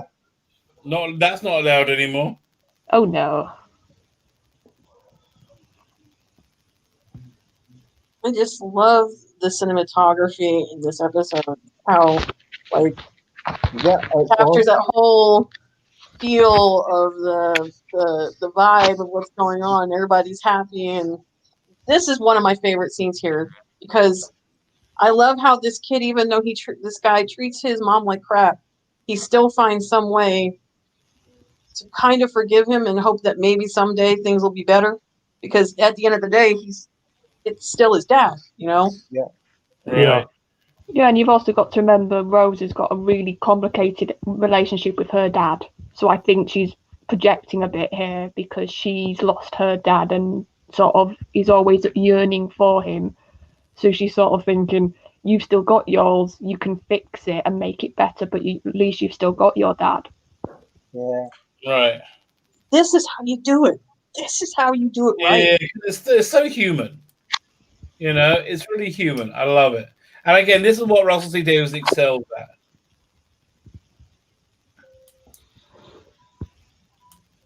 Chibnall could learn a few things, I'll tell you what. Yeah. There we go. Now we get trailer for next week. Oh, Impossible Planet. Yeah, that's a great episode. That's my favourite two-parter. Yeah. That is an awesome episode. Yeah. I can't wait for that one. Any day of the week. Yeah. Oh, that's that. He could have made a great doctor. He could have made a great doctor. Who, sorry? Wolf? The one that played the captain. Yeah. Yeah, guy. He's a good actor. I'll say that. See, I think my pick is, because I do think it's going to be Black, whatever happens next. Mine would be Adrian Lester. I've heard somebody mention him, and I think he'd be a good one. I would actually say Patterson Joe. Because I do think the next Doctor will be Black, but I think Patterson Joe would be a logical choice. I don't know. I think if they casting a Doctor in the next 6 months, he has to be Black. I don't think they can. I don't think they have in their heads to view people as people. You know, they just it's just so crazy where they are. This is my first stream today. I am kind of jiggered. I wouldn't mind doing the competition, give my score, doing the competition, and go to bed. I am like absolutely wiped out. No problem. Okay, very good. So first, let me show you the price for next week. We're doing a Judge Dredd prize. This is going to run for 1 week and 1 week only. It's a graphic novel called America. This is a absolute classic Judge Dredd story, art by Colin McNeil. Full color. You have I should say something out, but you have like a backup section. That's it. And it's just a really, really great Judge Dredd story. So I got to think of a hashtag for it. So I'll be Hashtag land of the free. Hashtag land. Oh no, better. Is this? Hashtag democracy now. That's what I want. Hashtag democracy now. We're giving away next week when we do the watch long. So we're giving away the prize, Indiana Jones Chronicles. We had this for a bunch of time. It is won by 1 second. Where's it go? George Falloon. George Falloon, are you in the chat, George Falloon? Make yourself known. Any second now. And while making yourself known, I'm going to give this an 8.5 out of 10. It's even better than I remember. I really like this story. What are you giving it out of 10? Sorry? 8.5 out of 10. Cool. Hey, can I make an appeal to everybody? You included. Could everybody send me their address if I need to send you a prize? No, you won something. Yeah. David Enke. Who else? I do I have it over here? Colin P. Smith. Darren M. Yeah, Darren you won one. Who else? Kel Lynch. Can you all just send me your addresses again? I'll get it all packaged up. I really would like to get an email tomorrow. Yeah, not a bother. I'll send you mine later. All right, very good. I could be the candidate. Fine. I'm sorry. I'm not going to wait for everybody else to score. I'm just really running out. Yeah, sure. I'm going to finish up as soon as everybody gives their rating and reaction anyway. So. All right. Oh, by the way, I sent you the trailer for next week. You did. I'll throw that up later on tonight for you guys. Okay. Right. I'll talk to you soon, Rabbi. Have a good one. Bye. Night. Have a good one, mate. No. Right, guys. Right, Daniel. We'll start with you, mate. Well, I actually thought it was an improvement from the last time I seen it. I mean, David Kennan and Billy Piper and some of the guest casts, Magpie and the guy that played Omi as well gave good performances. I mean, it's not as strong as some of the previous episodes, but it's still somewhat enjoyable. But I will give this each episode a 7 out of 10 solid episode. Nice one, Daniel. Thanks for that. We'll go with the Wolf and the Storm. Go ahead. I would give this one an 8 out of 10. It never, for me, it has never been a bad episode. It's not perfect by any means, but it's always been one of my favorites. Tenet, as always, Chef's Kiss, stellar. Billy, stellar. The cinematography is great. The acting chops on the teenage boy, his mother and father, Magpie. It's like everybody just did a great job. It was really, really good. And I wish, for as much negatives as people like to say about this, I think sometimes you just need to, when you rewatch it, watch it from a different point of view, and you'll see it in a different way. Trust. Nice one. Sorry, the wife is just closing the windows and he thinks there's something going on. We'll just wait, hang on till he calms down. It's only the rain. It's a rainstorm because it's Ireland, buddy? You know that thing that falls out of the sky? Sorry, Ted, I had to save the bedroom. Yeah. Right, Charlotte, we'll go with you next. I'll give it a 6 because I do think this is a good Rose and 10 episode. There's, like I said, some really good David moments. And I do like how authentic it is to the time period. I just find it a little bit slow. And it takes a while to get going for me. Okay, and Geek Union. For me, it'd have to be 7. Because of your reason, Noel, like the hungry, that kind of gets on my nerves. But overall, I do think this is a pretty decent episode. But yeah, yeah, it's an okay episode. It's better than Love and Monsters. Let's just say that, in my opinion. Right, so everybody in the panel seems to be quite consistent, and everybody in the chat. So sorry to burst everybody's bubble, but for me, this was a bar fest. Yes, well, David Tennant's performance and Billy Piper's and all the cast were great. I just found this story dull.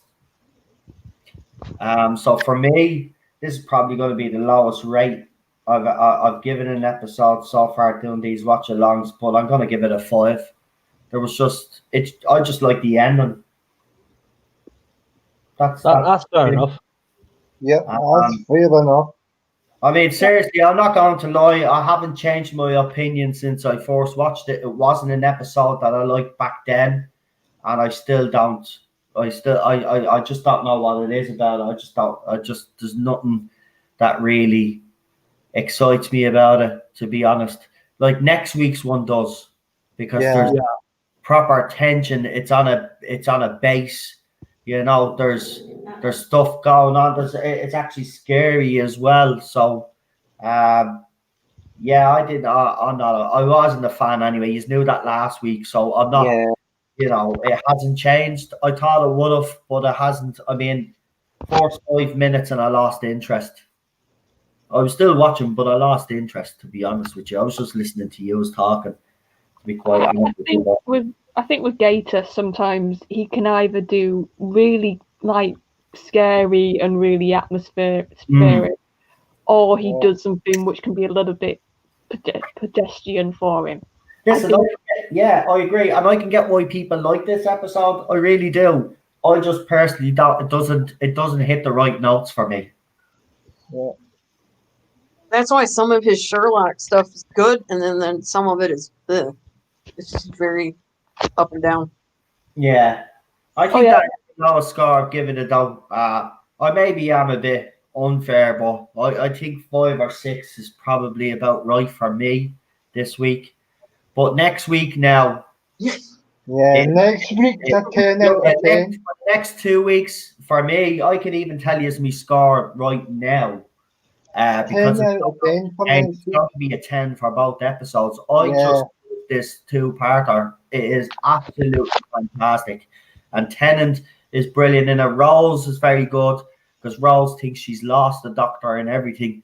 It's like there's a lot of things going on in this. Even the start of it, when that episode starts and they walk into the room, they see the writing, and Tennant is saying that must be really old because the TARDIS can't translate it. And then the Ood come through the door and they keeps it. Speed. Yeah, and then it just goes. Yeah, I like that. I like that. Alpha Omega has sent us a $10 super chat. Says another one to support in support of the channel. I really appreciate that. Thank you very much. Lee says he likes the creepiness of it, and Kelly agrees. Same here, very creepy. Apprehensive of the TV monster since Poltergeist. 6 out of 4, 6.5 out of 10. DSP, and thank you for that. I think that's it, really. I don't think there's anything else to add to it, except that was well, it might have been one of my least favorites, but I still had the voice of the demon. Don't turn around. Yeah, I love that voice. I just love everything about that episode. Even when he's talking to the security, did your wife ever forgive you? And I was like, what is that about? Because, you know, he obviously did something and his wife ended up, something happened. Did your wife forgive you? And I was like, oh, man, this is dead. And it does make you think. It's one of those that does make you think afterwards about the other side. You know, we do talk about God a lot. You know, we never talk about the other fella. So this episode kind of brings that to the fore, if you know what I mean. So, yeah. And you know, the one big deal about Satan Pit, the second half of it, that last part where she comes back to him in the end and she runs up to him and gives him that great big hug. There's so much more depth of meaning in that than just the fact that, you know, he's got her back. It's the fact that since they filmed the episodes out of order, this was literally the last episode that the two of them filmed. together. Yeah. The last scene of the last episode, and it was there was a lot of emotions going on set. So a lot of what you see in that is the emotion there is very real. Oh yeah, it's chemistry at the end of the day. You can cast actors and they can be amazing by themselves and in auditions, but there's plenty of movies and TV where you put two class A actors together, but there's nothing between them. So that's such a big chance you always have to take with television. And then with Who, they can cast these companions and doctors, but they put them in a room and there's no spark. You can't write that. It has to be in it. So you can also, you've got to think up until obviously current, we've had a really good run and a lot of luck that we've not really had any doctors and companions that have had no chemistry. You might not have liked the writing of the companion, but there's chemistry always. That's why even people that don't particularly like Rose, still 14 years on, what is it now? Yeah, 14 years, because 2006. Yeah, 14 years on, and that last scene that they did in Doomsday still devastates. Even if you don't like her, it's still devastating. What's your thoughts, Dan? Because I know that you don't like Rose. Do you agree, or you still like you don't particularly care? Just like Clara. I know you don't like Clara either.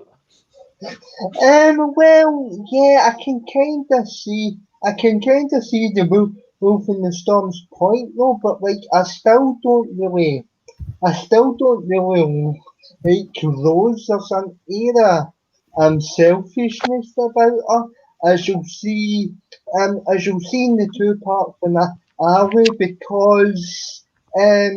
because like she's because she's all for abandoning her mother in the finale, and there's something with me that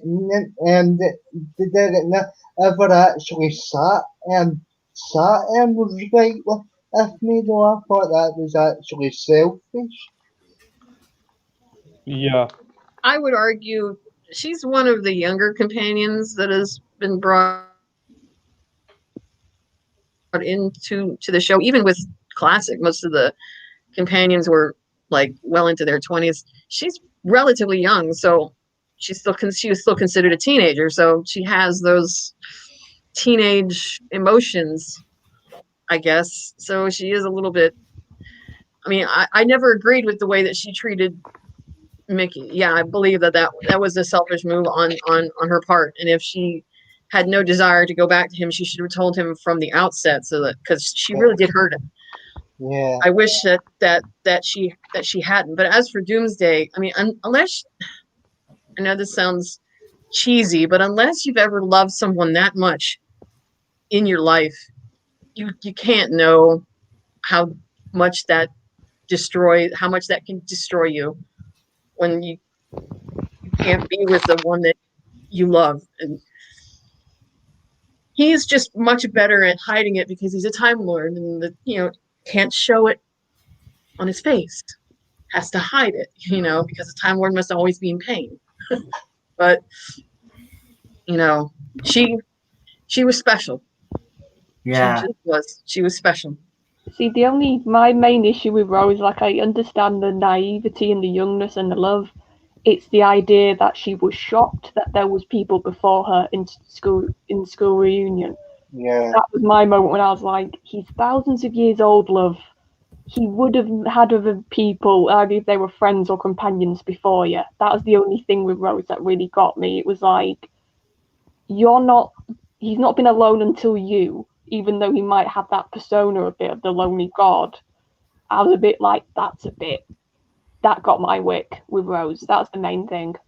Yeah, even though that was a really great scene, it always kind of irritated me how they had her come off in that particular scene, because I think people misunderstood the point she was trying to make. It wasn't that I don't think she was angry that he had other companions. I mean, she's not stupid. She knows he's old, very, very, he's ancient. So, I mean, she's not that naive not to know that there have been other companions before her. It's more that he never spoke of any of them. And I think she's just afraid that what's going to happen when the day comes when I leave, or if I'm gone.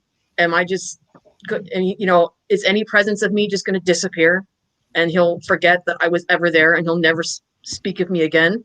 Because the relationship that they had was so close and so like intertwined, and she could see by the way that he was acting with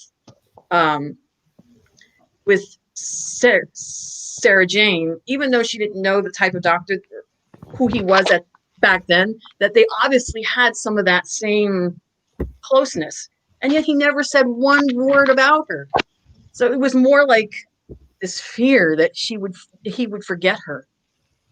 I can buy that, and maybe they should have just put that more across. It just came across to me a bit like she thought it was only her that's come into his life, and now he's happy to have a companion. It might have just been the way it was written, but that was my arc. And then, not just that, but when she sees in glaring like Technicolor in front of her face what can happen when you get left behind, because Sarah Jane wasn't just dumped off. He never came back. She didn't know if he was alive or dead, and she literally put her life on hold for 30 years waiting for him to come back. She never married. She never had any children. I don't know. I didn't watch Classic Who, so I don't know what the subtext was between her and Baker, but it was obvious that she loved him very much, and she was always hoping that he would come back for her. So to see that, she was like, "Oh my God, is that going to happen to me? Oh yeah, is he going to dump me off?" I love Sarah's line in School when, and maybe I'm slightly misquoting it, when she says, "You show us all that splendor, you show us all that amazingness of the universe, and then expect us to just live back on Earth." I do love that moment with Sarah Jane, because I think that's a really clever way to explain how much of a culture shock it would be for a companion, and I think Russell did that very well with in The End of the World, when Rose first stepped out the TARDIS and saw all the aliens. That's a really good scene because it's a complete and utter culture shock for her. She doesn't know how to understand it or comprehend it, so she sort of runs away, in a sense, from the Doctor for a bit. Yeah. Right, guys, I will have to leave it at that. I know this chat is actually very good, but I stream a lot during the week, so I have to spend a bit of time with Cheryl. So we're gonna have to leave it there. But listen, before we do go, do me a favor, guys, and give you our channels a shout out there, please. And let us know what you have up and coming on your channels, if you start one. So we'll start with Daniel. What have you got up and coming on your channel, pal? Well, yesterday I done a live stream, and I reviewed the rabbi I reviewed the audio that the rabbi gave me for the competition a month ago. So check that out. But also as well, I might have a couple more audio reviews coming up, and I keep saying to Charlotte, that I'll have to get her on at some point. So yeah, I'll get Charlotte on at some point as well. So yeah, check out my channel and keep your eyes peeled for big funny reviews and a few guests on my channel as well, and subscribe to everybody else in the panel as well, guys. Good man, Daniel. Thanks for that. You're a star, and we will check out your channel. Please do check out, because if you are a fan of Big Finish, Daniel's channel is the place to go for your Big Finish audio reviews, and he does other stuff as well. And I'm sure the football season in Scotland has started up, so I'm sure He'll have some football videos as well. He likes to have a bit of a rant about his team, especially if they don't win. But we'll leave it at that because I don't want him to start off now. But we'll Wolf in the Storm, go ahead. Let us know what you've got up and coming on your channel, and let everybody know where they can find you. Well, it's already been put up in the chat, but you can find me on Twitter at wolfendstorm78. Tomorrow I'm going to try to do a little live stream thinking about that article that we were talking about. Also, I wanted to. I'm also going to be talking about that whole Bradley Walsh thing. That was too funny to pass up. Yeah. It is an old clip, but obviously it's resurfaced because someone had did an article, so the clip obviously resurfaced again. But it is a funny clip because, you know. But at the same time, I do feel sorry for Bradley. But go ahead anyway. Sorry. And also, if you guys want to, the Highlander review had to be postponed because Blue Bonnet was having some internet issues yesterday, so it's postponed to August 8th. So if you guys would like to chat in with the Highlander movie review, I will be on her panel for that one on August 8th. No problem. And Geek Union. Well, I've changed my content quite a lot now. I'm no longer doing show reactions because editing show reactions can be a real pain in the ass. Yeah. So I'm going to be planning on doing a load more live streams. There's a community post on my YouTube channel saying what ideas we have for streams, and yeah, it's all going to be good. It's good. It's all good. Man. Well, we look forward to seeing the rebranded, as you will, Geek Yes. Live. It'll be fantastic to see what kind of guests you get on and stuff, and use our live stream. So we look forward to that. So listen, I wish you all the best. I hope you all enjoy the rest of your evening. I hope you enjoyed everybody in the panel. I'm sure did. They're all great as usual. And you guys in the chat as well, fair play to you for taking part as well. And want to thank Alpha Omega for the super chats. I really do appreciate it. And a big shout out to me main man in the chat that keeps an eye on things, Chris. And I know you've had help with Lee tonight as well, and a couple of others. But Chris, thank you. Lee, thank you very much, pal. Absolutely fantastic. And listen, we will see you all on Monday. I will be doing a video on that article by Hugh Fullerton. We'll address other stuff as well while we're there.